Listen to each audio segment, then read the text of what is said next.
Hello YouTube, Babyjace here, and I'm updating my guides for the challenge modes for WoD. And this is going to be Bloodmaul Slag mines. Not too much has changed here. The main things that have changed is I've decided to change which order that you are going to do the bosses, and I've changed a couple of things later on in the instance. Now, to make this instance as easy as possible, you do want Death Knights. Now, the reason why you want Death Knights is there are many abilities in this instance where you can Dark Sim and it does a massive amount of damage. The second boss to the left is going to do a lot of damage with Dark Sim, and the last boss just melts with every Dark Sim that you have. So the more Dark Sims you have, the more damage you are going to do. Now, if you aren't familiar, I'm going to try and explain what you need to do. So after you're done with that first pull, you're going to go to the right and only pull maybe 2 to 4 of the mobs here, whatever you are comfortable with tanking, because these mobs do a lot of damage. You're going to want to make sure that these slavers are the ones that are dying first, and if you can, you do want to trank shot off or soothe off their enrage that they do, because this enrage obviously makes them do a lot more damage very fast. Now, most of the time when we do this instance, these mobs are actually what we wipe to the most, just because they can get out of hand really quick if no one is doing what they need to be doing, which is obviously soothing them. But once you do get past them, you're going to go to the next pull. Now, try to pull these without the patrol there so you don't get both of them, and you're going to want to focus down the Geomancer. Now, the main reason why you want to focus him down is he does Stone Bulwark. It's a very fast cast. You want to interrupt it, and you want to make sure that he doesn't get it off because it puts a shield on himself, and this shield is very hard to break. Now, if he does get it, you can trank shot it off, you can dispel it off, so these are all options for you to use. And while you are doing this pack, make sure that you don't get hit by the Enforcer's Frontal Slam, as that will stun you. They'll probably kill you too. Make sure you do kick the Overseer when you can, as well as the Subjugate will permanently CC someone as long as it's channeling. Once you're done with that pack, you're going to have the Warder and 2 Ogre Mages. These Ogre Mages do a lot of damage, so if you can Dark Sim them and use it against the Warder, that's awesome. But if you can't, make sure you're interrupting these. Make sure you're also dispelling them when they get powerful, because when they're powerful, not only do they do way more damage, but you can no longer interrupt them, and that'll make the Warder have an uninterruptible fear. This is also a very easy way to wipe. Like on this pull, we lost our tank because they're just empowered and doing so much damage. But all you have to do is make sure that you're getting rid of the immunity and the power up that they're doing, and just kill the Warder as soon as you can. As you see here, we wipe. So, I mean, but we still get gold. So you can wipe in this instance and still get gold, especially if you have a Death Knight, but just because of how strong Dark Sim is.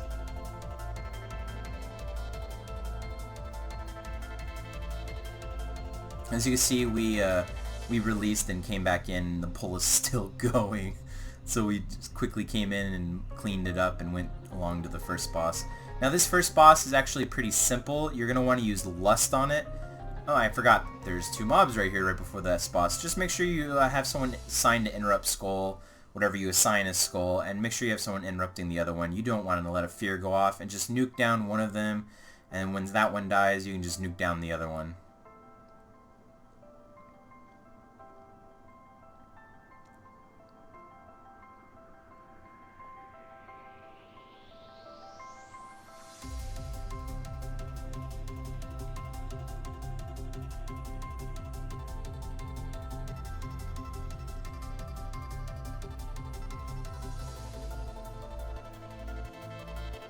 Once they die, you're going to go ahead and want to pull this boss, and like I said, you're going to want to Lust on the pull. The main thing you want to note on this boss is make sure your tank or someone is interrupting every cast that he does, and make sure that no one is getting hit by his Frontal Slam. This Frontal Slam will stun you.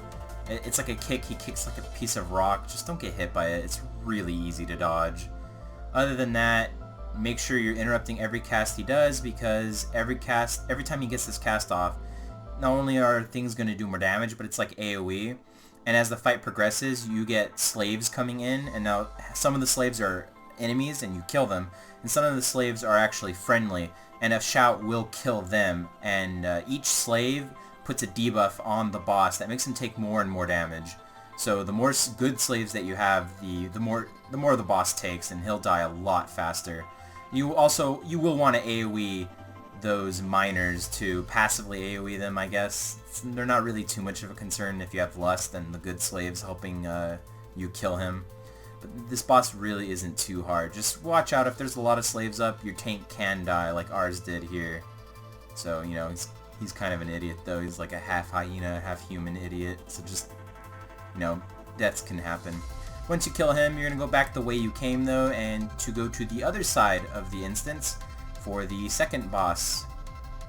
Now, you're going to have to fight a Geomancer here. Make sure you kick his shield again as usual. Make sure that you are killing the Geomancer and not the Slaver. Like, you have this Geomancer's top priority. Make sure you're still soothing the Slaver, but make sure that you are kicking that Geomancer shield. And when he dies, you're going to kill the Slaver, because the Slaver is the next most important thing, and then the Overseer. Now, depending on your group, if your tank is strong, like if you have a good strong player, if your healer is really good, you can chain pull once that Geomancer is dead, or once the Geomancer and the Slaver is dead. You can ignore the Overseer and go straight to the next pack with the 2 patrolling mobs, and maybe you could pull like a Slaver with those mobs. And 1 Slaver with them is probably fine. We did 2 Slavers in them. It's kind of risky, but I mean, like I said, if you have a good tank and a good healer, so we have a Blood DK and a Resto Druid, the best tank and healer in challenge modes. So we decided to go ahead and pull all 4 mobs. If you don't have a way to reliably soothe the Slavers, do not pull 2 of them though. But since we have 2 Druids, we have 2 soothes that have no cooldown, no real energy cost. But you're going to want to focus the Slavers first and then kill the Enforcers. As you can see here, we are continuing the chain pull. We pull another Slaver when most everything is dead. It's not too big of a deal. It helps on time. It does help on time. But obviously don't keep pulling if your healer needs mana.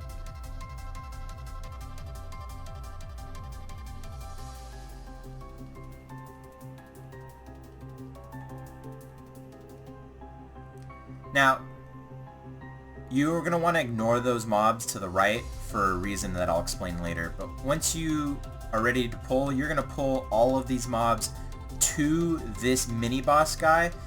Now, this is going to be a lot of damage. And I'd really only recommend this if you have an army of the dead. So like we have 2 DKs, so I can army this pull, and the other DK can army the next pull.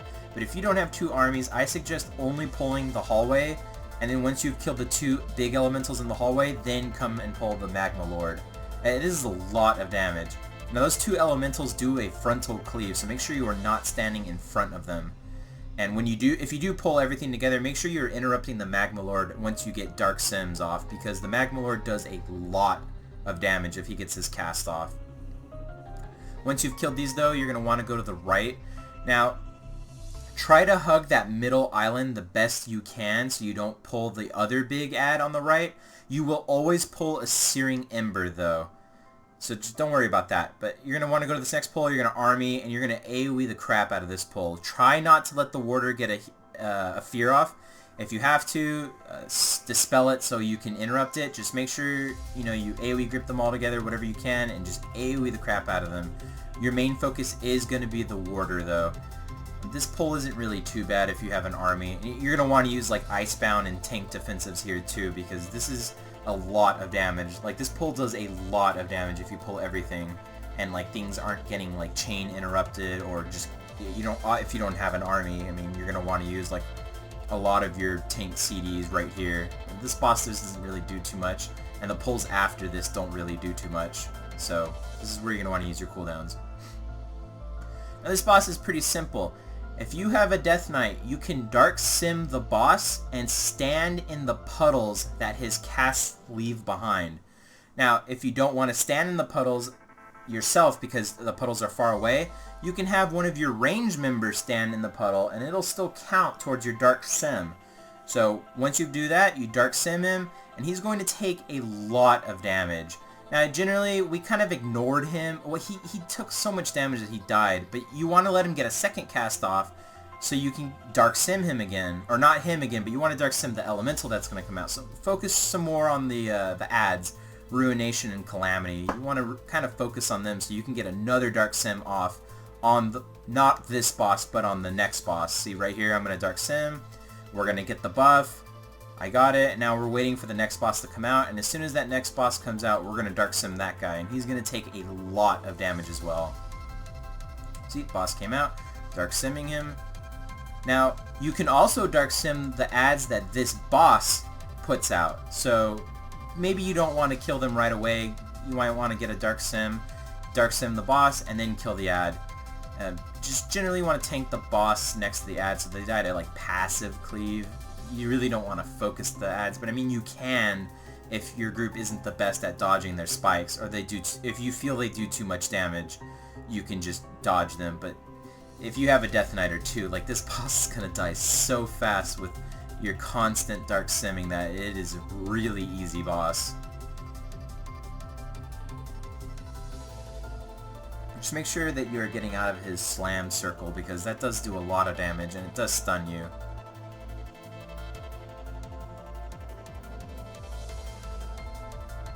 Once this boss dies, you're going to go ahead and go back the way you came. Oh, the reason why I said don't pull the pack to your right is because if you don't pull them, you are able to double DPS potion that boss. You can pre-potion him and potion him on the pull. And the reason why is because it puts you on a 1-minute CD, obviously, once you're out of combat and you've used the potion in combat. And you're going to want to invis after this boss.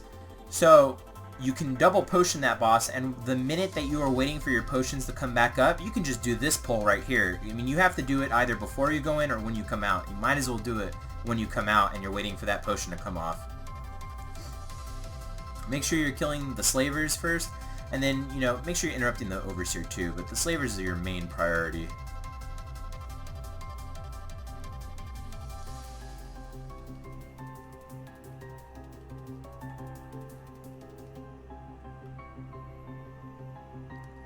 Once you've killed this pack, make sure you dismiss all of your pets. You will be invis potting here, and you're going to count down 3, 2, 1 and invis.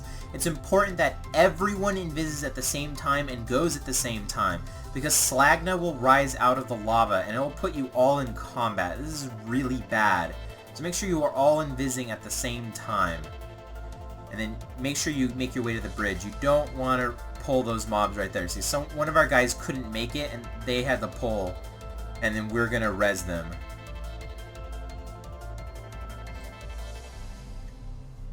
Just try not to get into combat, and you know, just don't pull them. Don't be an idiot like our players were.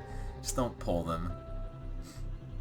Once you have gotten past them though, and you are on this bridge, you're gonna want to pull this boss. This boss is pretty simple. It's very important that as ranged that you do not want to get pushed back into the mobs in front of the bridge. If you get pushed back into them, you're going to instantly wipe. So if you have a choice between doing damage and risking pulling them and doing no damage but no risk of pulling them, go with the latter. You do not want to pull these mobs.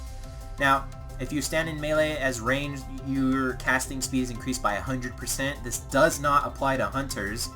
So you can go ahead and just stand in melee if you're a hunter, and it really doesn't matter.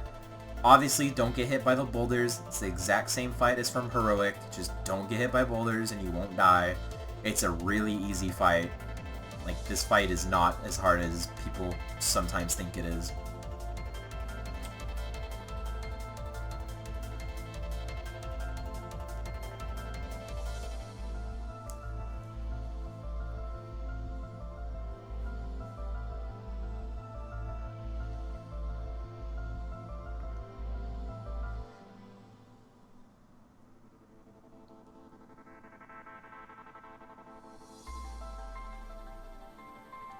Alright, once this boss is dead, you're going to want to be careful here. You do not want to pull this Ogron.